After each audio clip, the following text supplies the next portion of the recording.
and welcome to the Real Mix Talkshow, a podcast where we explore how music crosses borders, shapes identity, and sparks debates.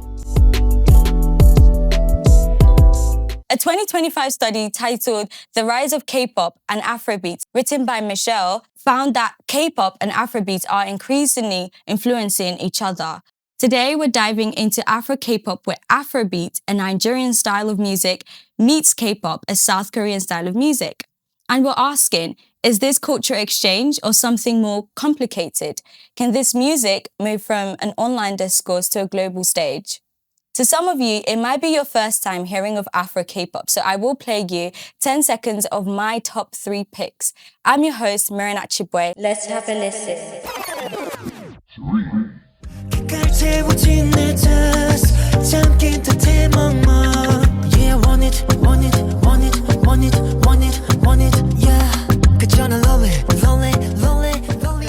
Come with me, girl, yeah. Happy riding in the city. Make a go, make a go, make a see your body. 어디 볼까? Get your number. Just talk to me. I'm a smarter, baby, smarter. Smarter, baby, smarter. 하늘 보면 별까지 깜빡했어 덜까지. Wanna be a winner. Real Mix Talkshow. Welcome back. I'm joined by 3 very important people today. Could you quickly introduce yourselves? Hello, my name is Claire and I'm from South Korea. Hi, my name is Jenny. I've been a big fan of Penomeka, especially in 2021. And yeah. Hi, my name is Owen. I'm a singer-songwriter. I write Afrobeat music and I sing Afrobeat music. So. Thank you for that. So, Owen, what elements here sounds like Afrobeat distinctly to you? Yeah, most importantly, I feel like the beats and the vibe of it, because the rhythm of Afrobeats, like, even the way the lyrics are constructed, it sounds like an Afrobeat song. And the beats, most importantly, is just an Afrobeat kind of vibe with the bass and the guitar, sometimes the violin, sometimes. It just comes together and gives the Afrobeat vibe. And Claire, what makes it kind of like K-pop? What gives it that K-pop look? I think because of the vocal structure makes feel like a K-pop, and like obviously people love to these days using the English and the Korean. They just love to mix or during the songs, like as a rap and also the vocal. I think that's it. Jenny, so do you think that these two styles of music, do you think that it blends well? I think it can be done very, very well, as long as it's done in a way that's almost respectful of both types of music, because obviously Afrobeats, well established, it's come from years and years of development through music, through instrument and history. And then K-pop in itself is a massive genre that is loved mainly in South Korea, I believe, but globally as well. So I think when blending the two, it's quite important to be sort of wary about what maybe can go wrong or what sounds right and can come across correctly, especially to a global audience. It feels like you already know where my project is heading to. Basically, to my audience out there, songs like Bolo by Penomeka, Tinnitus by TXT, and Smart by Le Seraphim, amongst other songs, have sparked both praise and backlash. Reddit fan on the mix says, I'm not directing hate towards the actual group members of groups that perform Afrobeat song in K-pop. They literally have no control over it. It doesn't take a genius to notice large influence of Black culture in K-pop. And while for a while now it has been just aesthetics such as braids and do-rags, etc., and rapping, within the past year I've noticed some K-pop groups making Afrobeats and Afro-influenced music. As an African person myself, being that my mother is from Sierra Leone, I think it's very strange that some groups are doing this, and they obviously don't understand the significance behind African music and are just doing it as a trend. And I just want to know what your take is on it, Jenny. Like, do you think they're just doing it as a trend? I think a big part of it, especially I think mainly with K-pop groups, me personally, when I look at a K-pop group, I think a big aim is to get a lot of reach, to sort of be global almost. So I think the essence of merging with Afrobeats is good in the sense that it appeases to more people. But at the same time, if it's not done with tact, it can be almost offensive. We can only speculate. Like, we don't know what they've done, what they've put into place to actually bring the music out. We can only say, oh, they probably didn't do this, they probably didn't do that.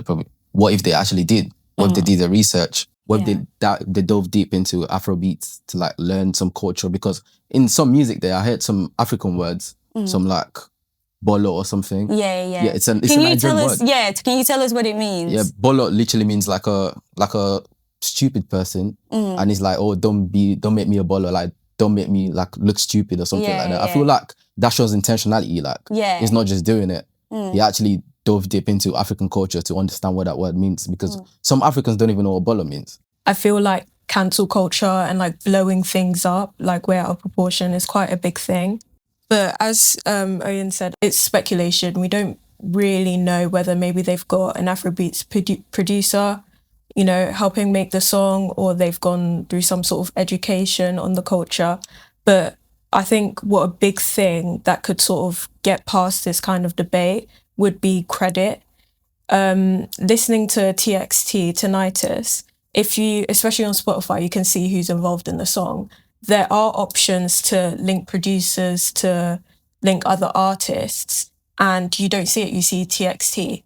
So I think acknowledging that what you're influenced by and the culture that, you know, is apparent in the music is a big thing. In today's global music industry, the boundaries between cultures are increasingly becoming blurred. Research shows that music now transcends geographical boundaries, allowing different genres and cultural styles to blend and create new forms of expression. Cat's Eye exemplifies cultural fusion. They got nominated at the 2026 Grammy Award for the Best Pop Duo / Group Performance for their song Gabriella. This kind of fusion reflects what theorist Homi K. Baba describes as the third space, a cultural space where new identities and meanings are created through the mixing of different traditions. So, rather than just asking whether Cat's Eye is K-pop or Western pop, I have asked Kingston University dance students, is their music a successful mix of the two? Cat's Eye has way more media attention within Western media, and like is like glorified way more like within Western culture than actual K-pop bands and artists that started K-pop.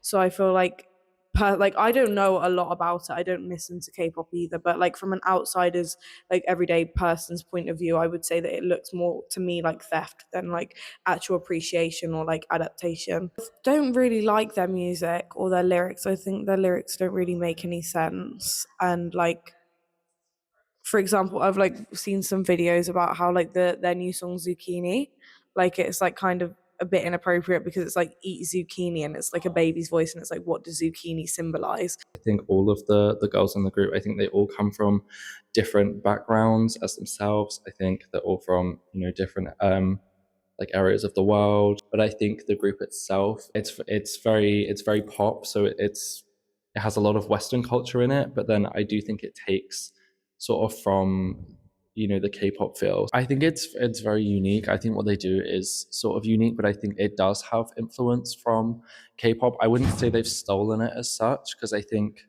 a lot of people say they're a K-pop group, but then not, because that, you know, they don't sing in Korean and things like that, and they've never said they are a K-pop group. But I think they take a lot of influences from it. But I think they're more of just like a girl group, like any other girl group would be, but like an international one instead. I'd say it's a good mix, yeah. I'll say it's a mix of American and Korean, I would say, because obviously they come from a Korean label. But I'll say that their music I think it's more Western inspired. I don't think it's a bad thing that they mix cultures. I think that's the whole point of it being a global girl group, that they wanted it to be less focused in just Korea, and they wanted a group that could reach outside of Korea, like specifically America, but then also that the girls in the group are from all around the world, so they have fans everywhere. So I think it's good that they have music that can reach everyone. I think it's a good mix. Yeah, it's a good mix. Welcome back to the studio. I'm now joined by Fahima on a Zoom call, and she is a fan of Cat's Eye. Fahima, you've just heard what the dance students from Kingston University had to say about Cat's Eye, identity, and whether their blend of styles is successful. What are your thoughts on their responses? I think people understand that K-pop doesn't have to come from Korean artists. It can come from people internationally that are inspired by Korean culture. And this is basically Korean culture appreciation. Do you think that Afro-K-pop, or K-Afrobeats, as many would call it, could reach a similar stage? As a black woman who listens to all type of music, especially Afrobeats, R&B, neo soul, I think that this does not have the representation and the ability to go global, only because the origin country is not very open to new things. And even though they're a westernized girl group, their main audience comes from Korea, and if the fans don't like it, then their music won't be brought out. For example, the boy group Cortis brought out a new song called Red Red, and it didn't really sell as much this time because they didn't really like the music and the instrumentals, which come from black culture. Thank you so much, Fahima, for your contributions. So, Claire, I just want to ask you this. How did you hear about Cat's Eye? To be honest, before I come to UK, I never heard about the Cat's Eye songs. I heard about their group, but I never heard about them. But my flatmates are really huge fan of the Cat's Eye, so I heard about a lot of songs. But to be honest, they're not that famous in Korea. I don't know why, but I know that there is only one Korean girl called Yoonchae, I guess. I'm not sure, but I think Korean people like Yoonchae, but I'm not sure people think about other members. The other girl group. Yes. And like, I think they're using a lot of English lyrics kind of things. So maybe that's why, I guess. To be honest, like a lot of Korean people love pretty girls. And I'm not saying the Cat's Eye is not pretty. Like they just like, a lot of different Korean members using the MR or AR, I guess. So they are not actually singing the music. They just pretend to sing, and like they just care a lot of how they look, like how am I showing in the camera? Like I have to be really pretty. Yeah. That is really important to Korean people. But like I think for the Cat's Eye, they just really focus on the music and the dance, which is so good. Like I think it's really the first thing that singer have to be thinking about it, not to look pretty. I think the thing that Cat's Eye want to show is really different from Korean people. So that's why it's not that famous in Korea, I guess. So, Oi, do you think this genre would require more collaboration with African artists? Yeah, definitely. I feel like they need to, if they want it to grow that much, they need to involve like big Afrobeat artists as well. Probably like a Burna Boy or Davido or Rema, or them kind of. They can't just feel like, oh, we're trying to be like merge into Afrobeat, but we don't want the Afrobeat artist. Guys, in front of you are two cards for and against Afro-K-pop. Please raise the one that represents your stance and tell us why. Well, they're really interesting cards right here. I choose the 4 card because to be honest, I don't know it was mixed with the African kind of things, because most of the Koreans think about if they use the English word, they was just thinking about, oh, it's just the English and that's it. We're not familiar about that culture, and we like, if they don't say, oh, we mix this music with the African kind of music, if they didn't tell us, we didn't know. Would go for, obviously, because I'm a big fan of K-pop and both Afrobeats. And I think the blend is great. It's amazing. Bolo by Penameko, Smarter by Le Seraphim, they're great songs. But I think obviously the key thing is the credit, because crediting, particular producers or cultures, it can just like bring a really big shift. I would genuinely say against, but not in a bad way. Not like it shouldn't happen. I feel like it shouldn't be a staple, like Brazilian funk Afrobeat songs it's not a thing like, oh, Brazilian Afrobeat like that. It's a thing, we enjoy it, but not like it should actually be a genre on its own. On its own. I feel like K-pop should stand on its own, Afrobeat should stand on its own, then when they can come together. Because if it becomes a thing, then it's gonna be norms to like generations to come. They won't actually like realize, oh, this is Afrobeat and this is K-pop. So if you get like Rema on a song, every Nigerian is gonna listen to it. Yeah. And if it's like a big K-pop artist as well, every Korean like people want to listen to it as well. So I feel like if you get that two merge, it's gonna do well for the music. And if the music actually bangs. Okay. As we've heard today, Afro-K-pop sits at a complex intersection between influence and innovation, appreciation and appropriation. From the perspectives of artists, fans and dancers, it's clear that this fusion isn't just about sound, it's about identity, ownership and who gets to influence global culture. Because in the end, the question isn't just who is inspired, but who is included. Dearest listeners, I've been your host, Marinat Chibwe. Thank you for listening. Bye for now.